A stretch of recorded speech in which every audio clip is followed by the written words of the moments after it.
Hey everyone, Brian and Jeff with WorkshopAddict.com, and we have a METABO HPT 36 volt reciprocating saw in front of us. It is model number CR36DAQ4, and this is what Hitachi turned into, METABO HPT.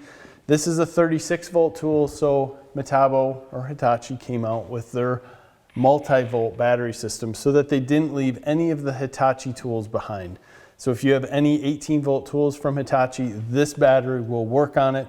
Unfortunately, your 18 volt tools will not work on this tool. They also have an AC adapter that works with the 36 volt. It is not compatible to the 18 volt. And the AC adapter is something that we've always said, hey, why don't we get something where we can plug these tools in? You know, you just want to drill. And this was a little bit of a step back because I always pictured just this battery having a cord coming out of it. Not having that big inverter or whatever. Yeah, it's this inverter thing. So there is quite a bit of cord here between your large adapter box and the battery. But at the same point, it is a limiting factor. You're not going to climb up in the air with an extension cord attached to this stuff. You're once again corded. Yeah, but even worse. Right, because you've got this big box. Yes, so something to think about while you're getting into it. At this point in time, you know, they're all 36 volt with the METABO HPT, but I have to assume that they're going to change that up and make some smaller tools. I know that they have some awesome impact wrenches that we cannot wait to get our hands on. But back to the reciprocating saw. This thing was a beast when we first started out.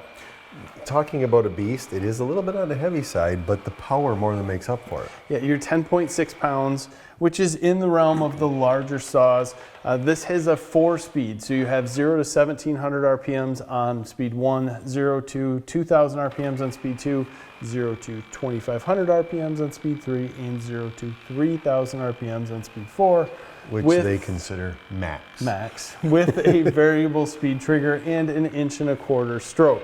So with that said, there's a lot of stuff going on here. You do have an orbital mode that you can turn on or off, which works well in wood. We were able to demo a pallet up with absolute ease. Yeah. I mean, nothing to it, but in that sense, I think when you're looking at what you're going to do with this, the orbital mode, if you were into demo, it rocks. I mean, cutting through the 2x12, I didn't notice a whole lot of difference between the orbital and non-orbital. There more was the vibration in the handle between the two. Which still is very little. It is very little. And that's something I think that when you pick up this saw, there's supposedly dual weights in here that to counteract the vibration. And it's very noticeable that there is no vibration. But I think you're right. The orbital mode seemed to, for you, you felt like it didn't have as much vibration. But to me, I felt like there might have been more. I guess it depends on what we were cutting through at the time. Or how tight you could keep the shoe, which is adjustable to the wood to feel it. It's all a matter of what you're doing and how everything fits. To put it lightly, there was very little vibration in either mode. So. The vibration control in this thing absolutely is surprising. It'll put your jaw on the floor right off the bat when you're using it. And the other thing, I guess, that sort of surprised me is the power of cut and speed of cut that we had. We had very little issues with anything going through a lot of different material, including metal.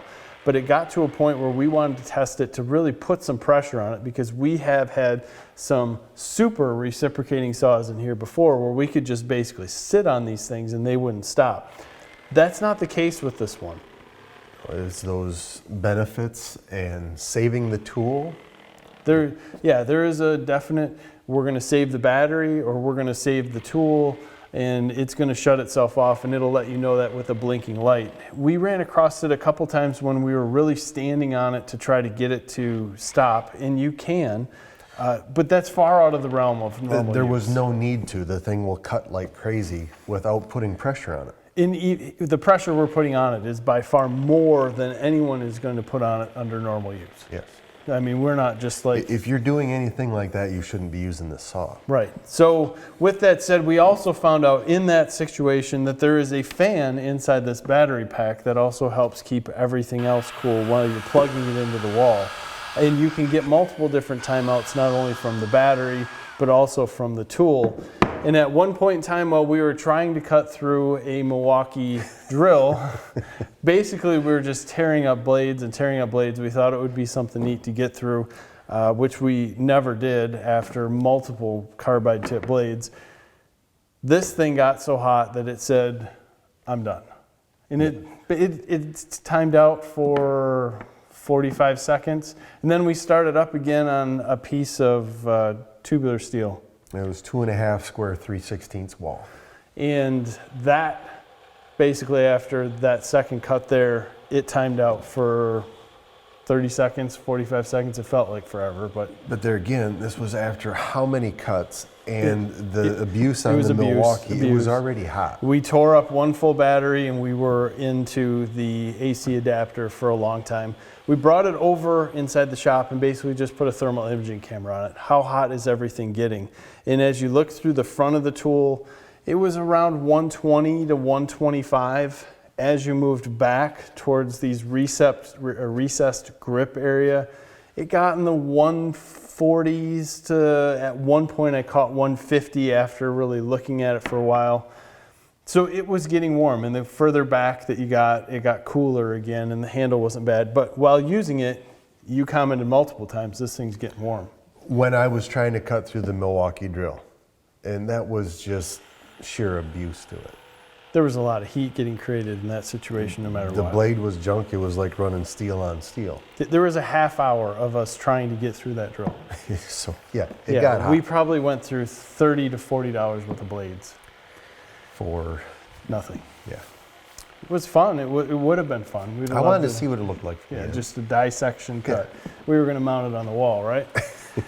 With that said, before you rag on us, that drill was dead. That drill was toast a long time ago. It wasn't a new drill. No. It was well worth cutting up. So other than that, I think that this thing is, it is actually awesome. It is not the most powerful one that we've ever had in the shop. It is up there and very close to it, but it has some neat things. This adapter to plug into the wall has me very intrigued as to what other people might use it for in the other tools that they have out. To me, if you get people that even have multiple batteries, it still allows you to keep going if you're not charged up. Especially if you're in a smaller area where you're working around something. A circular saw. I go back to if you just had it. You don't want the cord, I get it, but they do have a circular saw out, and if you're using this, you deal with the cord again, and you got enough room to easily cut an 8-foot sheet, you move on. You're still working. You're not dead waiting for this. That's it. So another thing to bring up on that when you say that the Hitachi 18-volt chargers and the 14.4 to 18-volt chargers still work to charge the METABO HPT multi-volt batteries. They don't take that long to charge up. They are an 8 amp hour battery in 18 volt and a 4 amp hour battery in 36 volt, and they do use the 21700 cells, so they're right up there in technology. And one of the huge increases that we've seen in this technology when they moved over, fuel gauge. Yes. Thank you so much for the fuel gauge, because the old 2 LED readout of you were either full or dead sucked. Now we have 4. Yeah. So either way, guys, there's a lot to take in here. Thanks for sticking through it for the whole thing. I appreciate that. This is a very cool tool, and we're looking forward to some of the other things that METABO HPT is coming out. I think that we're going to see how all this is going to tie together, and in the near future, what they're going to do with some of the smaller tools. Again, thanks for your time. We appreciate it. Make sure you check us out on social media. Also look at our giveaways that we got going on. There's always something happening. We appreciate your time. Have a great day.